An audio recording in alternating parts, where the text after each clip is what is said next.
अब आखिरी 2 महीने बचे हैं, तो इनके अंदर ऐसा क्या पढ़ें कि हम टॉप कर सकें। या ये थोड़ा बहुत ही चैलेंजिंग टाइम रहता है, बहुत ही प्रेशर वाला टाइम रहता है। अब ये मैंने 4 चैप्टर क्यों लिए, इसके पीछे कारण है। जैसा कह रहा हूँ वैसा करना है, 100% आप सफल होंगे, ये मेरा प्रॉमिस है। आप प्री बोर्ड के एग्जाम भी आपके स्कूलों में होंगे, तो ज्यादा परेशान नहीं होना है, होने दीजिए। ऊर्जावान बने, एकदम स्ट्रॉन्ग, यस पेपर की खोपड़ी में छेद कर देंगे, ऐसी स्पिरिट अंदर से आनी चाहिए। भ्रामक प्रश्न पत्रों से बचना है, अपन को अपना कॉन्फिडेंस बहुत बूस्ट रखना है।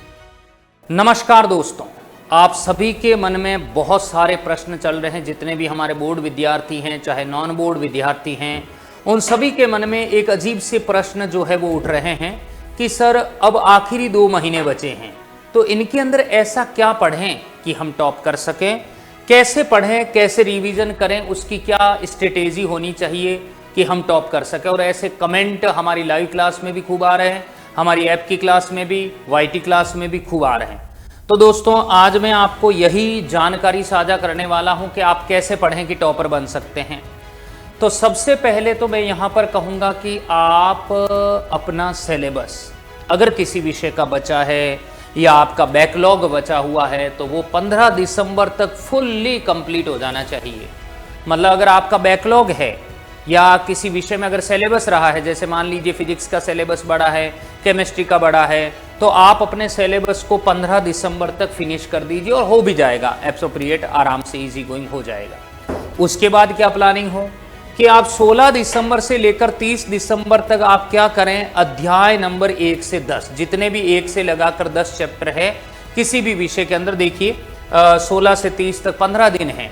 15 दिन में आप 10 चैप्टर अच्छे खासे कवर कर सकते। क्या क्या पढ़ें, उनके न्यूमेरिकल देख लो, उनकी थ्योरी देख लो, MCQ देख लो, वेरी शॉर्ट टाइप क्वेश्चन, अति लघुतरात्मक प्रश्न, लॉन्ग टाइप क्वेश्चन, और फिल इन द ब्लैंक वगैरह जैसे अन्य प्रश्न भी आप देख लें।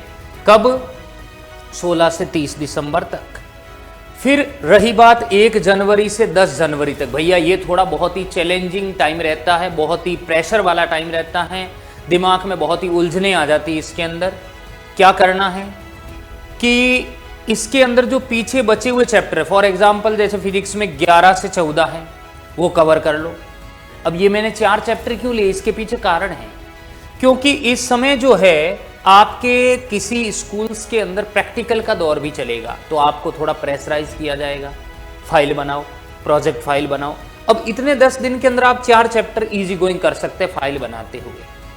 तो उसकी थ्योरी पढ़ो, MCQ पढ़ो, very short type, long type, fill in the blank, अन्य सभी क्वेश्चन आपको कर लेने। PYQ का नाम अभी मैंने नहीं बोला है और बीच में आपको सोचना भी नहीं है। जैसा कह रहा हूं वैसा करना है, 100% आप सफल होंगे, ये मेरा प्रॉमिस है आपसे। PYQ अभी नहीं करने, मॉडल पेपर अभी नहीं देखने, डैश वर्क अभी नहीं करनी है, मॉडल पेपर बुक नहीं लेनी है, किसी प्रकार की बाजार में आने वाली बुक अभी नहीं लेनी है। ओके, जैसा स्ट्रेटेजी बता रहा हूं वैसा ही चलना है। जो पढ़ाए हैं, जो क्वेश्चन कराए हैं, उनका पूरा रिवीजन कर लीजिए, जितने भी नोट्स वगैरह वीडियो आपको मिले। फिर 10 जनवरी से 20 जनवरी प्रैक्टिकल एग्जाम का टाइम रहेगा।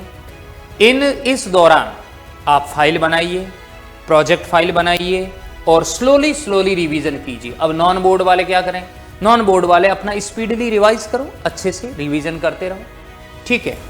तो यहाँ थोड़ा स्लो चलना है, बट प्रैक्टिकल को भी लेके चलना, क्योंकि 30 मार्क्स से ऐड होने वाले हैं, तो उनका बहुत गहरा रोल है। 10 जनवरी से 20 जनवरी तक ये काम करना। भाई साहब अब आप थोड़ा स्पीड बढ़ा दीजिए। 21 जनवरी से लेकर 30 जनवरी तक आपको पूरे सिलेबस का क्विक रिवीजन करना, फटाफट पढ़ा हुआ तो है ही है, आपको 10 दिन मिल रहे हैं। अब आप मॉडल पेपर देखो, उसका सॉल्यूशन देखो, यूट्यूब पे भी हम कराएंगे, उनका आपको हार्ड कॉपी है तो उसमें से आप देखिए। प्री बोर्ड के एग्जाम भी आपके स्कूलों में होंगे, तो ज्यादा परेशान नहीं होना है, होने दीजिए, वो प्री एग्जाम आप दीजिए।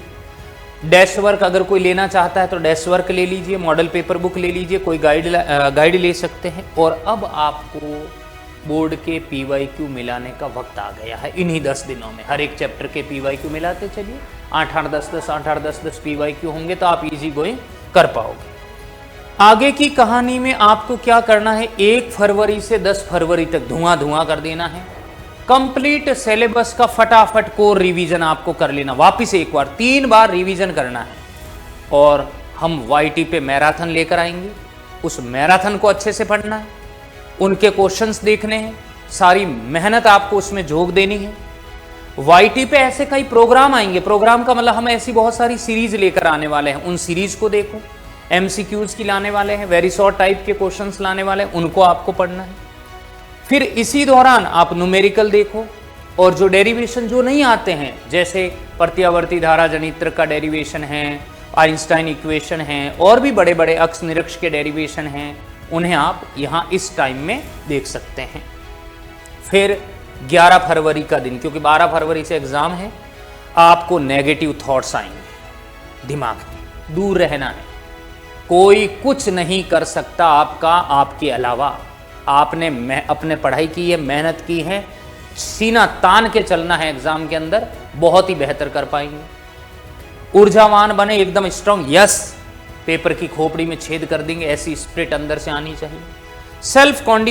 सेल्फ कॉन्फिडेंस जो है वो मैं कहूँगा उच्च स्तर का होना चाहिए। कोई दोस्त कह रहा है कि अरे तूने वो डेरिवेशन पढ़ा क्या, तो कहाँ पढ़ लिया, बस उनकी बातों पे आपको नहीं जाना है। भ्रामक प्रश्न पत्रों से बचना है, मतलब इस दौरान इतने पेपर आएंगे, कोई पेपर का उड़ता उड़ता क्वेश्चन आ गया सामने, अरे यार ये तो पढ़ा हुआ ही नहीं, अरे नहीं पढ़ा तो कौन सा ये क्वेश्चन आ जाएगा।